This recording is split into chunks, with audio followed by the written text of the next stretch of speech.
Have you ever wondered how our world became the complex mosaic of cultures, languages, and borders that we see today? Our journey begins in the late 15th century, at the dawn of the Age of Discovery. This was a time when the kingdoms of Europe, driven by a potent mix of ambition, curiosity, and the thirst for wealth, set their sights beyond their own borders. Spain and Portugal, two seafaring nations, led the way, their ships venturing into uncharted waters. They were soon followed by Britain and France, each power eager to stake its claim on the world stage. For these European powers, the motivations for colonialism were manifold. One driving force was the search for resources. Europe had an insatiable appetite for precious metals, spices, and other exotic goods. The newly discovered lands of Africa, Asia, and the Americas promised these in abundance. Yet wealth was not the only lure. These explorations were also about finding new trade routes. The traditional overland routes to Asia were long, dangerous, and expensive. A sea route, on the other hand, offered a faster, safer, and potentially more profitable alternative. And then there was the spread of religion. The Catholic Church in particular saw these voyages as an opportunity to extend its influence and convert the heathen peoples of these new lands to Christianity. So, led by these motivations, the European powers embarked on an era of exploration and expansion that would change the world forever. They established colonies, set up trade posts, and exerted their influence over vast territories. But this was not a peaceful process. There were conflicts, wars, and atrocities. Local cultures were suppressed, resources were exploited, and countless lives were changed, often for the worse. By the end of the 19th century, most of the world was under the control of these European powers, a period known as the height of colonialism.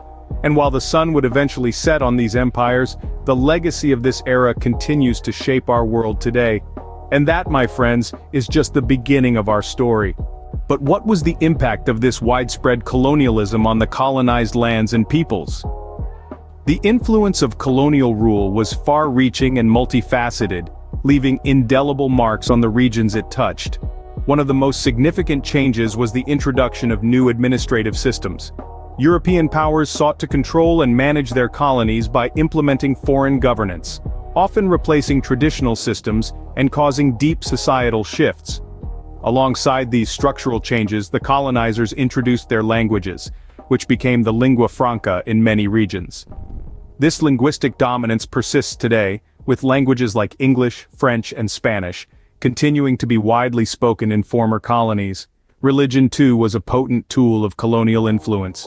Christianity in particular was spread extensively, leading to a significant shift in the religious landscape of the colonized regions. This was not a passive process, though. In many instances, local populations resisted, leading to a complex interplay of acceptance, adaptation, and resistance. Now, let's delve into a darker aspect of colonialism: exploitation. European colonizers exploited both the natural resources and the people of their colonies. The extraction of minerals, timber, and other resources left lasting environmental scars, while the people were subjected to forced labor, often under brutal conditions. Colonial rule also led to the creation of new social hierarchies. The colonizers often positioned themselves at the top, leading to a stratification of society that had far-reaching consequences. This not only entrenched racial and ethnic divisions but also created a privileged class closely aligned with the colonizers. Finally, we must mention cultural assimilation and resistance. Colonial powers often sought to impose their culture on the colonized, leading to a loss of indigenous customs and traditions. However, this was met with varying degrees of resistance, leading to a rich tapestry of cultural exchange, conflict, and resilience. Thus, colonialism left a profound and lasting impact on the colonized societies, shaping their history and future. The effects of this period are still visible today, serving as a stark reminder of a time of great upheaval and transformation. But as the 20th century dawned, a new wind was blowing across these colonized lands, the wind of decolonization. These lands, long subjected to foreign rule, began to stir with the desire for self-governance and sovereignty. One of the key catalysts for decolonization was the rise of nationalistic sentiments. People began to identify themselves not as subjects of a distant empire, but as citizens of a nation with its unique culture, history, and destiny. They began to demand the right to govern themselves and to shape their own futures. This surge of nationalism was like a spark that ignited the flame of decolonization. Then came the two world wars, which shook the world to its core. The wars exposed the vulnerability of the colonial powers and shattered the illusion of their invincibility. They also highlighted the hypocrisy of these powers, who were fighting for freedom and democracy abroad while suppressing these very ideals in their colonies. The wars also led to economic strains and political shifts in the colonial powers, further paving the way for decolonization. The role of international organizations, particularly the United Nations, can't be overstated in this process. The United Nations, founded on the principles of self-determination and human rights, provided a global platform for colonized nations to voice their aspirations for freedom. It also exerted moral and political pressure on colonial powers to decolonize. Decolonization took different forms in different places. In some cases, it was achieved through peaceful negotiations, as colonial powers willingly transferred power to the local leaders. In others, it was marked by violent uprisings and even civil wars, as people fought tooth and nail for their freedom.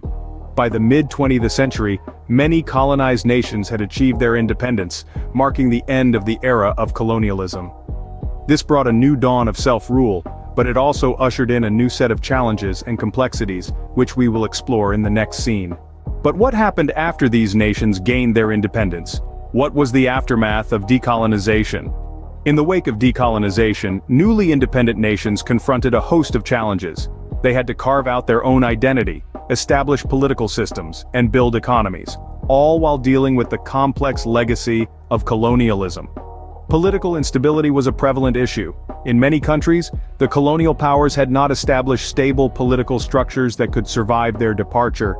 This often led to power vacuums, internal conflicts, and even civil wars. In some cases, authoritarian regimes took hold, as leaders sought to stabilize their nations through control and oppression. Economic struggles were another major challenge. Many of these nations were left with economies that were heavily dependent on a single commodity or industry, a legacy of colonial exploitation.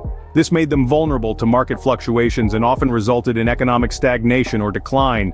They also had to grapple with the task of developing industries, infrastructure, and human capital, tasks that were often hampered by a lack of resources and expertise. Then there was social unrest. The arbitrary borders drawn by colonial powers often grouped together different ethnic, religious, or linguistic groups that had historically been in conflict. This led to internal tensions and sometimes violent clashes. But the legacy of colonialism was not just about challenges. It also manifested in the lingering cultural influences that can be seen in the languages, religions, and customs of many post-colonial nations. Some argue that these influences have enriched the cultural fabric of these nations, while others see them as a painful reminder of a traumatic past. Lastly, there's the debate over neo-colonialism. The idea that colonial powers continued to exert economic and political influence over their former colonies, albeit in more subtle ways. This raises questions about the true extent of independence and sovereignty in the post-colonial world. Decolonization was not just about gaining independence. It was about dealing with the complex legacy of colonialism. So, where does that leave us today? We've journeyed through the advent of colonialism, felt its impact, and explored the processes and consequences of decolonization in the 20th century. We've seen how European colonialism carved deep marks on the landscapes of Africa, Asia, and the Americas, marks that are still visible today. Let's circle back to the main points. European colonial powers, in their quest for resources and dominance, fundamentally altered the societies they colonized. They imposed their own systems of governance, education, and economics, often disregarding and suppressing local customs and ways of life. Then came the wave of decolonization in the 20th century, as colonized nations fought for and gained independence. This was not a smooth process, and the newly independent nations faced the daunting task of building their own identities while grappling with the remnants of colonial rule. Yet the story doesn't end there. The legacy of colonialism and decolonization continues to spark debates and discussions today. There are calls for reparations from former colonial powers as well as questions about historical responsibility. Who should be held accountable for the atrocities committed during colonial rule? And how should we address the ongoing effects of colonialism, which still impact the political, economic, and cultural landscapes of former colonies?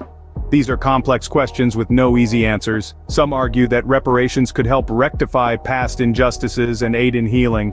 Others contend that it's not feasible to hold current generations accountable for the actions of their ancestors. As we conclude, remember that the history of colonialism and decolonization is not just a chapter in a textbook.